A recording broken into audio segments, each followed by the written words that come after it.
Hello friends, welcome to the channel Debug the Dreams. और आज हम कंटिन्यू करेंगे सी प्लस प्लस सीरीज। और लास्ट टाइम हमने देखा था कि हेलो वर्ल्ड के बारे में सब कुछ।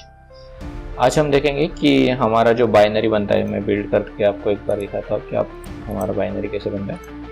हमारा जो बाइनरी बनता है हेलो वर्ल्ड डॉट ई बनेगा हमारा। तो उसके क्या कंटेंट्स होते हैं वो हम लोग आज देखेंगे।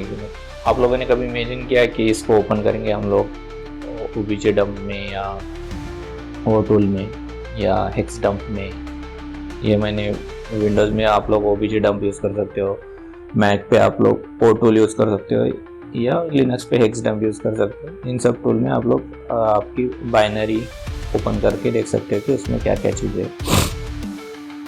तो आज हम लोग उसी के बारे में देखेंगे कि हमारे बाइनरी के क्या क्या कंटेंट होते हैं एग्जैक्टली। तो पहला कंटेंट ये होता है कि हमारा, चलो मैं आपको एक्सप्लेन करता हूँ। पेंट ओपन करते हैं। समझो हमारा एक सी ऐसा ब्लॉक है पूरा। तो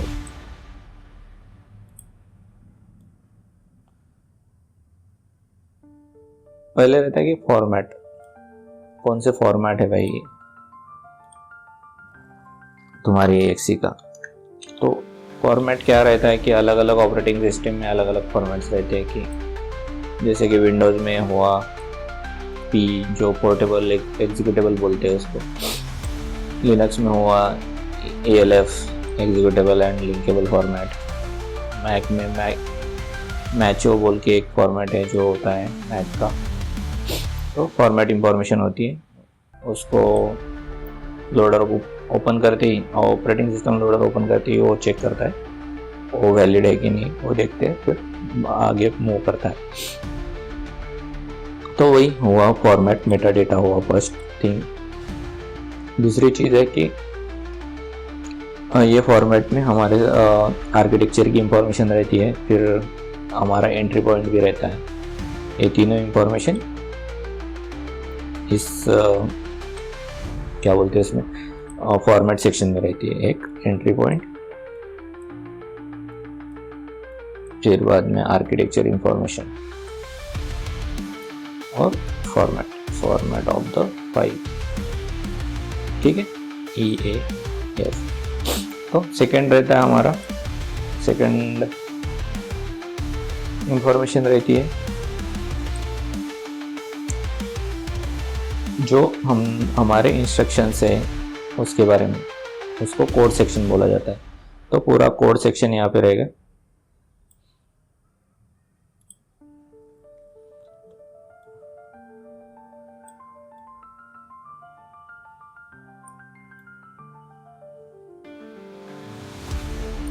जिसमें इंस्ट्रक्शन रहेगी जो CPU एग्जीक्यूट करेगा one by one with the help of entry point. Entry point से स्टार्ट करेंगे। एंट्री पॉइंट में हमारा कोई प्रोग्राम काउंटर रजिस्टर उसे होल्ड करता है, फिर वहाँ से हमारा एग्जीक्यूशन स्टार्ट होगा। फिर नेक्स्ट सेक्शन रहेगा हमारा, जो भी इंस्ट्रक्शन काम करने वाले हैं उसको किस पे काम करेंगे, कुछ डेटा पे काम करेंगे। तो नेक्स्ट सेक्शन होता है हमारा डेटा।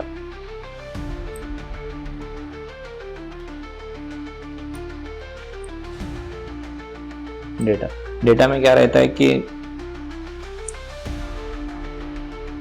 हमारा इनिशियलाइज डेटा रह सकता है, फिर अनइनिशियलाइज डेटा रह सकता है, फिर रीड ओनली डेटा रह सकता है। तो इन ऑल डेटा को अलग अलग फॉर्मेट में रखा जाता है। पहला जो नॉर्मल डेटा है, जो इनिशियलाइज डेटा है, उसको डॉट डेटा सेक्शन बोलते हैं।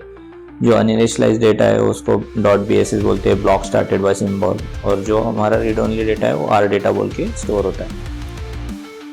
फिर बाद में क्या रहता है कि सिंबल टेबल रहता है कि भाई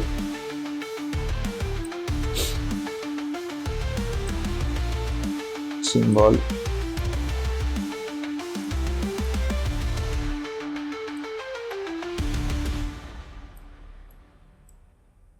टेबल। सिंबल टेबल में क्या इंफॉर्मेशन रहती है, सिंबल टेबल में फंक्शन के नाम्स रहते हैं, ग्लोबल वेरिएबल के नाम रहते हैं। अगर एक्सटर्नल कोई रेफरेंस किया हमने तो उसके बारे में इंफॉर्मेशन रहती है। फिर बाद में रहता है रिलोकेशन इंफॉर्मेशन। हमारा जो EXE है वो हमें पता नहीं रहती कि कहाँ पे लोड होने वाली है जब प्रोग्राम स्टार्ट होगा एग्जीक्यूशन।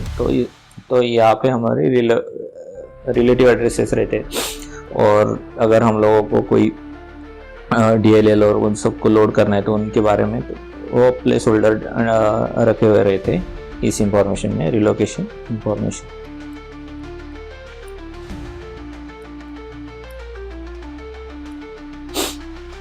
फिर बाद में क्या रहता है कि अगर तुमने बाइनरी डिबगेबल बनाई है तो डिबग इंफॉर्मेशन रहेगी या मेटा डेटा इंफॉर्मेशन रहेगी उसके बारे में, डिबग इन्फो,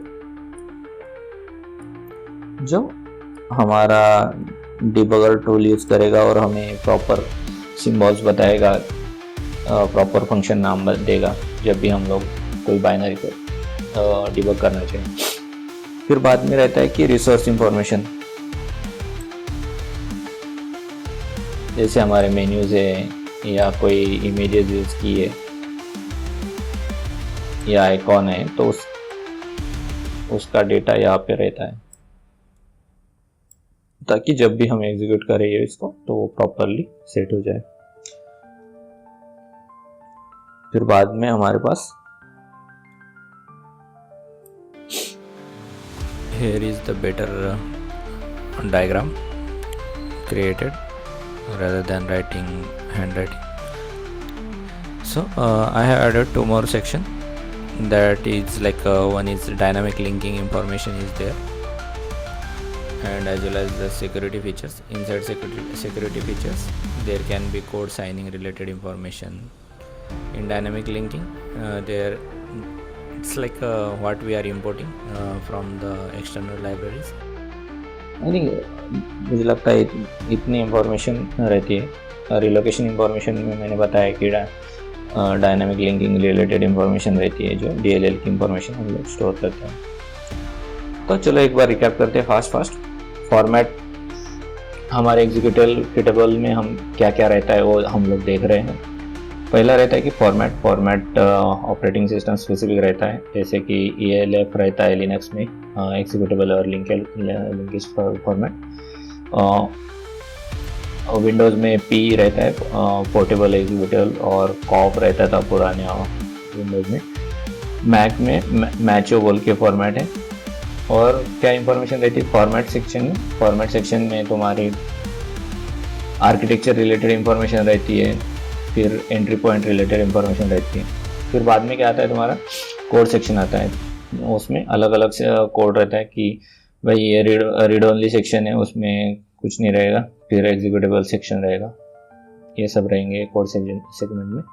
फिर डेटा सेगमेंट में अलग अलग टाइप का डेटा रहेगा, जैसे कि इनिशियलाइज डेटा रहेगा, फिर अनइनिशियलाइज डेटा रहेगा, फिर रीड ओनली डेटा रहेगा। तो इनको डॉट डेटा से आइडेंटिफाई करते हैं। इनिशियलाइज डेटा को BSS block started by symbol से स्टार्ट, अनइनिशियलाइज डेटा को बोलते हैं, और जो रीड ओनली डेटा है उसको R डेटा बोलते हैं। फिर बाद में सिंबल टेबल रहता है।